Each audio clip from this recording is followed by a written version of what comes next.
If no, if looking for a new job in 2024 is high on your agenda, then lean into today's show because I'm going to be sharing 6 workplace trends that will be shaping the future of work. If you're new here, welcome. My name is Bybreen Samuels, and I help baby boomers reinvent themselves psychologically, practically, and technically so they can thrive in their third act of life. So just yesterday, Fast Company, which is this entrepreneurial magazine, published an article looking at the future of work. In particular, it highlighted the first of the critical trends and skills, which is emotional intelligence. Now, just beyond that global terminology, it's really looking at how able are you to read the emotions, feelings, and intentions of your colleagues. The reason why this is so important is because back in 2017, Gartner did this survey and they found that 67% of organizations recognize that their workplace is based upon collaboration.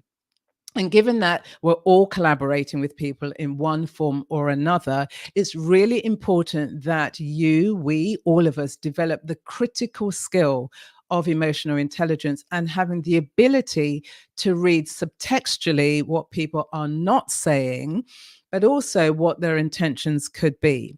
So, how do you begin to develop this sense of emotional intelligence? Well, the first thing really is looking at how self aware are you? Now, self awareness is really important. And the way to dive into your own level of self awareness is for you to understand, well, literally, what makes you tick. What are your own thoughts, feelings, and behaviors? And once you have a handle on those, then you need to be asking yourself, what's my perception of me? And what's the perception that other people have of me? Now, if there's an alignment between the two and it's a positive thing, that's fantastic. Then you are moving more towards this collaborative way of working. But actually, if you discover there's a disconnect between your own perception of who you think you are and how other people perceive you, then it's your responsibility to build the bridge so that you shorten, lessen, and eliminate the mismatch that exists. And some of the ways that you can gather this information is informal feedback that you might get from your colleagues or people around you that are gently trying to suggest to you ways in which you could improve. So, this sense of understanding other people is rich. It's a rich vein to tap, particularly because 70% of jobs aren't literally advertised. And over the last, let's say, 5, 8, 10 years, all of our opportunities have come from and will continue to come from our informal networks. And informal networks are built up by these informal, casual, they may seem conversations that you're having with the people around you in the workplace where you are uncovering who they are as people beyond the hard skills that they deliver. It's not only about hard skills, it's also about the soft skills.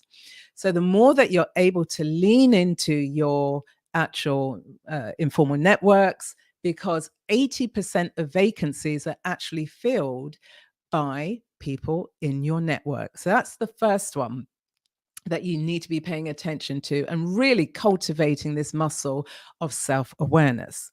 The second one is polyworking.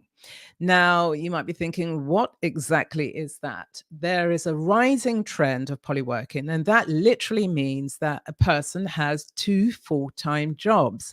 Yes, they are working 2 full-time jobs that equate to 70 hours per week.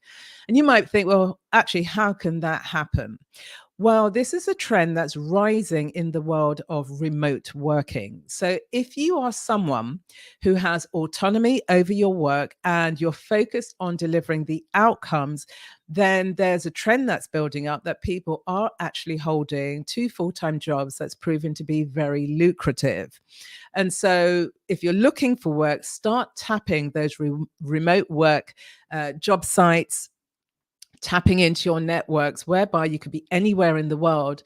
And the most important thing is that you're clear about what the outputs are, what it is that you need to do, but also the expectations that your employers have regarding your outcomes. So there is a possibility that you can actually hold 2 full-time jobs, but it really is in the world of remote working. And so what you're going to see is this buzzword taking off in 2024 called polyworking.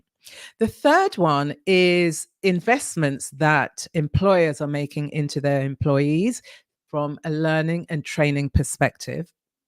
And what they're doing is literally upskilling the workforce so that they are AI ready. So they're empowered to use the whole suite of AI tools. So we know about this time last year, ChatGPT, OpenAI exploded onto the horizon, and there have been many that have followed suit. So we have Microsoft Copilot. So it has rebranded Microsoft Bing, but Copilot is Microsoft's version of ChatGPT, and it really does dominate the enterprise space.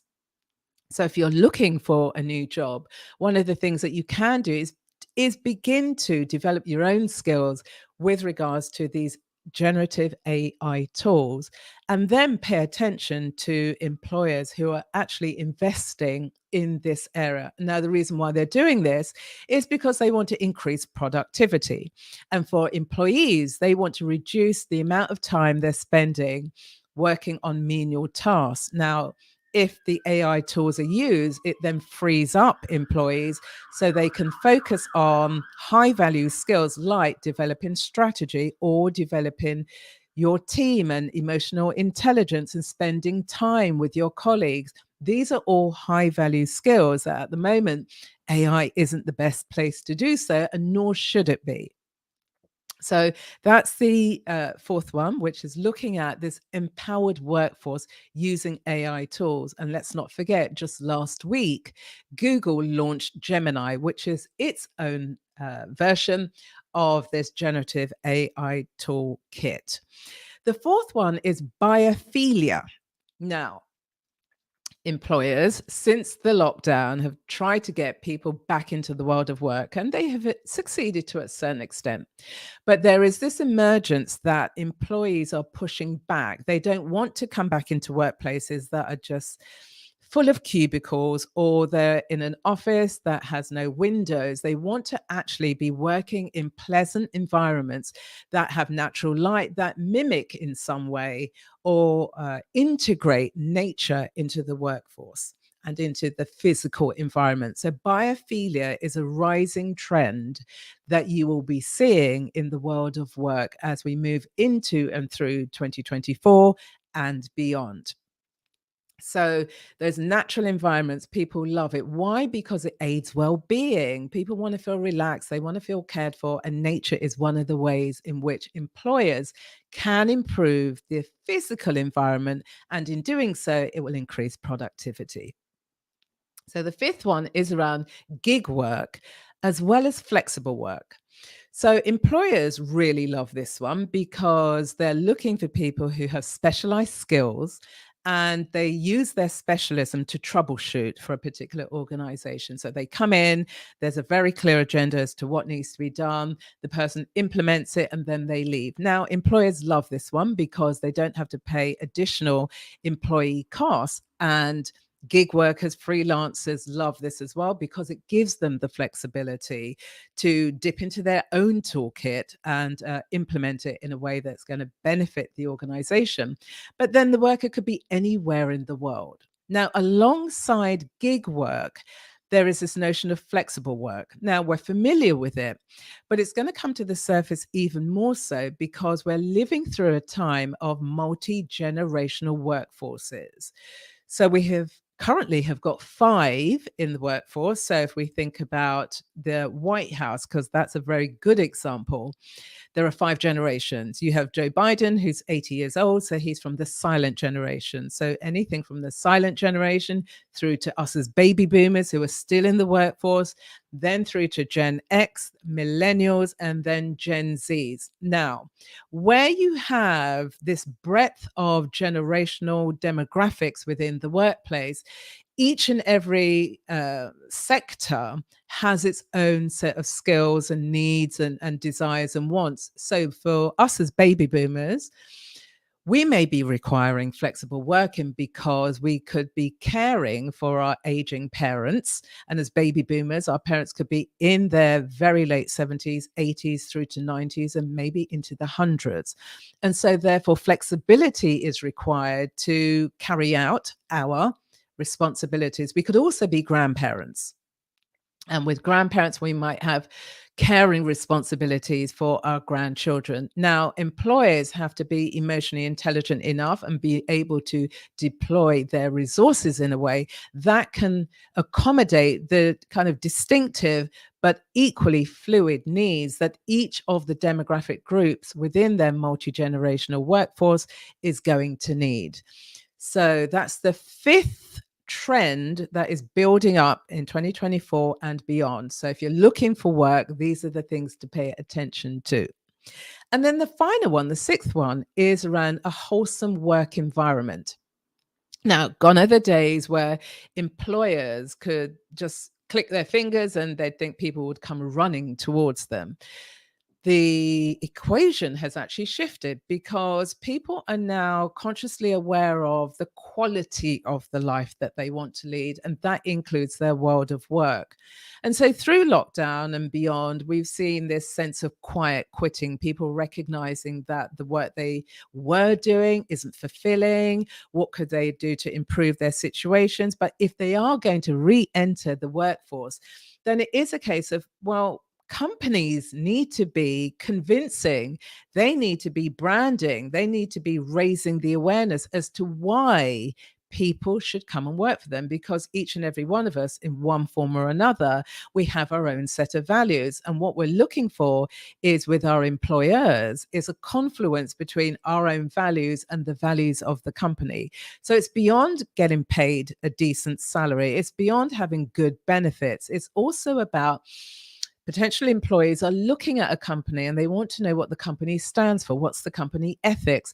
What are the decision makers like? How au fait, how aware are they of the politics, the global politics of our world, and how it's shaping our worlds, our cultures and societies, as well as the workforce. And so employees are looking for intelligent decision makers. Now, intelligence isn't just about, or it's only about, being educated in that very traditional formal way. It's more about the education that one gets from being in the world, being observant in the world, and participating in the world and helping to shape it. Because companies are just a microcosm of the world, and they're looking to see how up to date they are with the trends that are shifting the workforce. So they are the 6 categories of trends that will be continuing to rise in the workforce in the future of work. And so if you're a baby boomer who's looking to re-enter the workforce, it'd be really good for you to start thinking through each of the 6 that I've identified, and think about how you can begin to upskill yourself, put yourself in a position to win, and then approach companies. So, for example, with all of this generative AI, what could you start building up so you're putting together a portfolio, so you're beginning to stand out in a way that's meaningful to yourself but adds additional value into the workplace? Or as a baby boomer, because you've been working for decades, you've built up your portfolio of skills. How could they be repurposed, repackaged in a way? And I want you to begin thinking of yourself as, how can I solve this company, this organization, this person's problems with the skill set that I have? So that's it. That's the contribution this week in terms of the 6 key trends that's shaping the world of work. I'd love to hear where you are on your journey. Are you a job seeker who's trying to get back into the world of work, and what are some of your experiences like? Are you a baby boomer who's already in work, but you're looking to change your work environment in 2024? I'd love to hear about that. And if you've got other comments, put them in the comment box below. And please like, share, and subscribe to my channel, and invite other baby boomers to come and join us here on a Sunday at 3:30, where I'll be sharing ideas that can help them to thrive in their third act of life. Stay well, and I will see you again next Sunday. Bye-bye.